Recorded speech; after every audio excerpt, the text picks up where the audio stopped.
আজ 15ই আগস্ট আমার মায়ের জন্মদিন। প্রায় 22-23 বছর হলো আমার মা মাছ মাংস খায় না, এমনকি পেঁয়াজ রসুনও নয়। আজকে মায়ের কাছে যেতে একটু দেরি হয়ে গেছিল। 15ই আগস্ট ছেলের স্কুলে প্রোগ্রাম ছিল, তারপর প্রোগ্রাম করিয়ে গেছিলাম বাড়িতে। আজকে আমাদের পৌঁছাতে প্রায় বেলা 12টা বেজে গেছিল। আজকের মেনুতে ছিল ফ্রাইড রাইস আর চিলি পনির। এটা মায়ের খুব পছন্দের একটা খাবার। আমাদের যেতে দেরি হচ্ছে দেখে মা সবজিগুলো সব কেটে রেখেছিল। আর এখানে হচ্ছে ফ্রাইড রাইসের চাল রান্না। একটু লেবু দিয়ে চালটা ফুটিয়ে নিই, রাইসের চালটা খুব ঝরঝরে থাকে। রাইসের চালটা একদম রেডি। আর এদিকে একটা বাটির মধ্যে 4 চামচ মতন কর্নফ্লাওয়ার, 4 চামচ ময়দা, অল্প একটু মরিচ গুঁড়ো, সামান্য চিনি আর একটু বেকিং পাউডার। আর এদিকে ফ্যান ঝরানো হয়ে গেলে ভাতের মধ্যে সামান্য চিনি আর পরিমাণ মতো নুন দিয়ে একটু মিশিয়ে নেওয়া হচ্ছে। পায়েসের চাল আর দুধ ফুটে গেলে ওর মধ্যে খেজুরের গুড় আর গুঁড়ো করা চিনি মিশিয়ে অল্প একটু ফুটে গেলে গুঁড়ো আমল দুধ দিয়ে সামান্য নেড়ে নিয়ে ওপর থেকে ভালো ঘি, কাজু বাদামের কিশমিশ মিশিয়ে 5 থেকে 7 মিনিট মতন লো ফ্লেমে ফুটিয়ে নিয়ে আগে ঠাকুরের কাছে মা পরমান্ন নিবেদন করল। পায়েসটা কিন্তু সব রান্না শুরু হওয়ার আগেই হয়ে গিয়েছিল। এখানে তুলসী পাতা দিয়ে ঠাকুরের কাছে ভোগ দিয়ে দেওয়া হলো। এবার চিলি পনিরের জন্য যে ব্যাটার আগে করে রেখেছিলাম সেটাতে অল্প একটু জল দিয়ে তারপর গরম মশলা আর সামান্য জিরে গুঁড়ো দিয়ে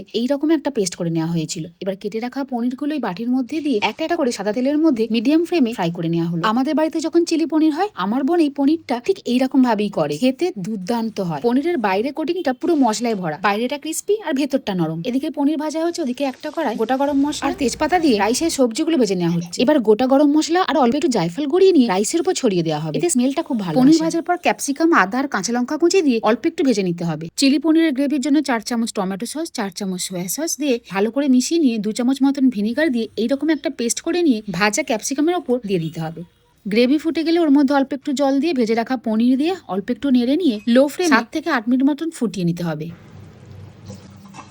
এদিকে রাইসে সবজি ভাজার পর ওই তেলের মধ্যে অল্প একটু ঘি দিয়ে কাজু কিশমিশ দিয়ে রাইসের সাথে খুব ভালো করে এগুলোকে মিশিয়ে নিতে হবে। এইভাবে মিশিয়ে নিলেই ফ্রাইড রাইস একদম ready। এবার অল্প একটু কর্নফ্লাওয়ার জলের মধ্যে গুলো এর মধ্যে দিয়ে দেওয়া হলো, এতে গ্রেভিটা বেশ থকথকে হয়ে যায়।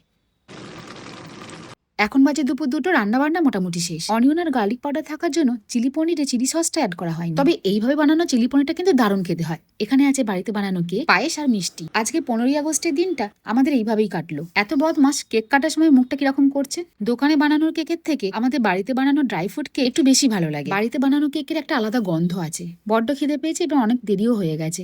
এবার আমরা থালার মধ্যে পনির আর ফ্রাইড রাইস নিয়ে এবার খেতে বসে পড়ি।